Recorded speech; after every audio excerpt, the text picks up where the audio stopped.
ټول مخلوق هغه ته محتاج او الله اچھا ته محتاج نه دی نو معنا دا شولا ټول مخلوق هغه ته محتاج نو دا الله نه ما سوا د مدد غوښتلو څه بلکې بس مدد به یو الله نه غواړو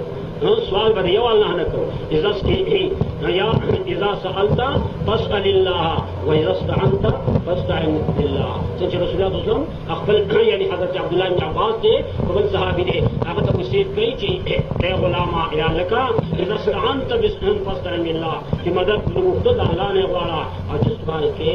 د الله نه سوال کوه فإن كنتم مثلا اجتمعت كل امه اتفاق فيه على ان ينفعوك بشيء فدې خبره چې تا ته جنت ته ورسوي لم ينفعوك دا ټول مخلوق تا ته نه پدې شي رسولې الا بشيء قد كتبه الله لك مگر هغه چې سبب نه پدې ورسوي چې الله دې لیکي